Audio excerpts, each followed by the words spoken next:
everyone, welcome to the video. Today I'm going to be showing you how to create this vampy 1920s flapper makeup look for Halloween. So I did a poll a while back on Instagram asking for votes on what you guys would like to see, and this was the one that was voted for. So without further ado, let's go ahead and get started. Alright, so the first step for the eyes is to go ahead and prime them. So I'm going to use the Eyeshadow Primer, and I'm just going to go ahead and prime my lids, and I'm also going to apply a little bit under my eyes as well.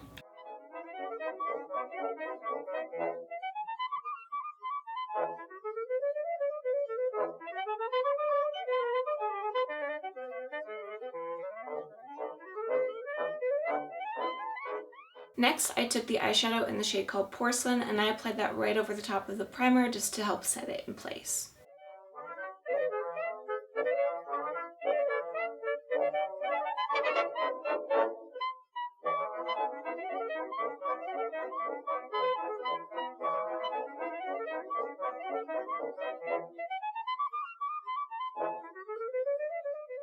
Then take the black eyeliner pencil and line your upper lash line, your lower waterline, and your upper waterline. Don't really worry too much if the line isn't totally perfect, because you don't need to do like a super thick line, because you are going to be using your finger or a brush to kind of smudge out the line a little bit and smoke it out. So if it's not perfect, it's not the end of the world.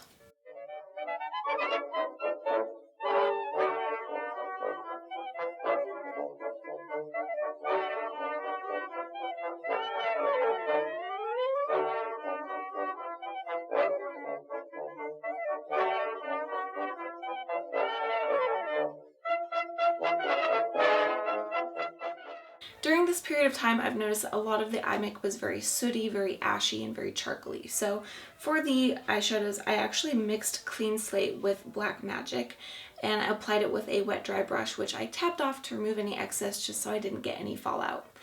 And then for actual application, I applied it just kind of focusing more on the outer edges of the eyes, along the lash line, and then blended it into the crease, leaving the center of the lids more open with that porcelain color.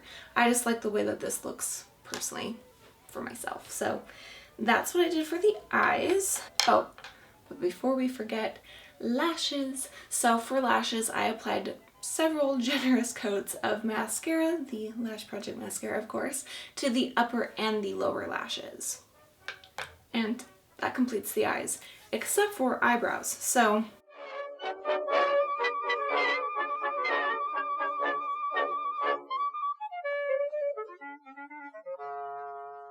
if you've looked at pictures during this time, eyebrows were very thin and very long.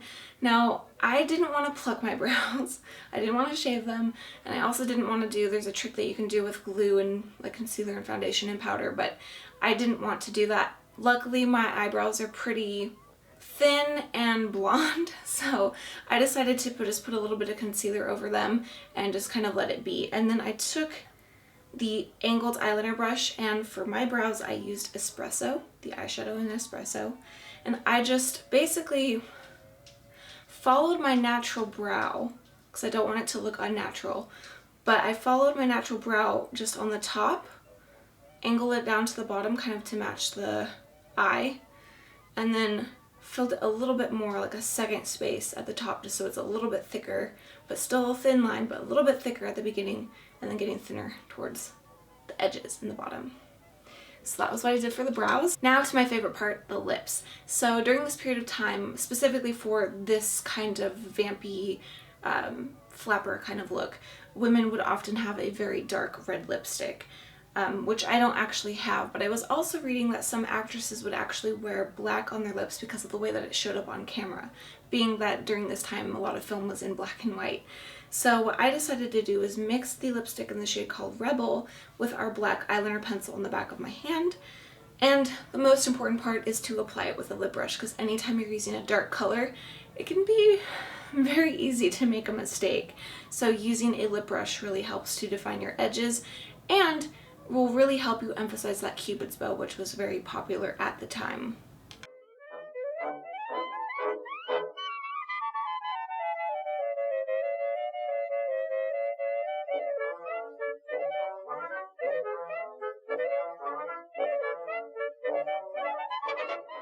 Definitely take your time with the lips. Like, A lot of the rest of the makeup is very simple, and even the lip is simple, but you want to take a little extra time with the lips and get nice, precise edges and define that Cupid's bow. And that is the completed makeup look. Now, let's go ahead and get into the costume details. So, as always, I highly recommend to shop your closet first and go thrifting if you can, because it's just better and you don't have to spend a lot of money for something that you're only going to wear maybe once. So, luckily, I already had a lot of things, but the first thing that you're going to want is a wig. That is only if you can't style your hair. There's a lot of tutorials on how to do like a faux bob, which I'll be honest, I'm pregnant. I just didn't want to mess with, so I did get a wig. The next thing is a headpiece, and this I actually already had, so I didn't have to buy it new, which was great. So you want a headpiece, and then you'll also want some gloves, which I didn't have and I did order. And then also for jewelry, some like bangles. Of course, I'm wearing my ring. And this necklace I actually already had too, so I do have that. Then you'll also want some type of an accessory like a purse, or here I'm actually just using a fan, which I thought this was super pretty and it kind of goes with my headpiece, so I really like that.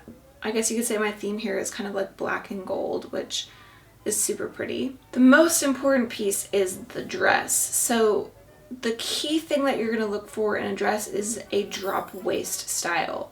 I would stand up and show you, but I'm afraid that I'm going to rip out of this dress because, like I said, I'm pregnant. This doesn't really fit me that well anymore. But if you go to our blog, I will have a post that goes over the costume details, of which I will show a picture so you can see what the drop waist looks like. So I have a link for that down below. And then, I believe during this time women would wear stockings. I don't have any that fit me, but if you do have some sheer tights, you could wear those, especially if it's cold. Keep those legs covered, you know? Now, the shoes. Don't mind my shoes. These are ones I've already had, and I've had in the closet for a while, let's be perfectly honest. So they're a little bit dusty, but the thing that you're gonna look for in shoes is called a T-strap. So you're probably not gonna be able to see them very well because they are black, but I will have like I said, a link to the blog post, which you will be able to see them a little bit better in that. But they have this little, I'm wearing so much black, so I really don't think you're gonna be able to see these, but they have a little, it's called a T-strap style. So, and probably like a lower heel for shoes. So those are the shoes, and that is it for the costume. It's actually pretty simple. There's other things that you could do, other accessories that you could get if you wanted to, but I kind of wanted to work more off of things that I already had, so that's what I did. Actually, I'm really happy with how this turned out. I'm really happy. So anyway, I hope that you guys enjoyed this video, and if you did, give it a thumbs up and subscribe for more content. But until next time, take care. Bye!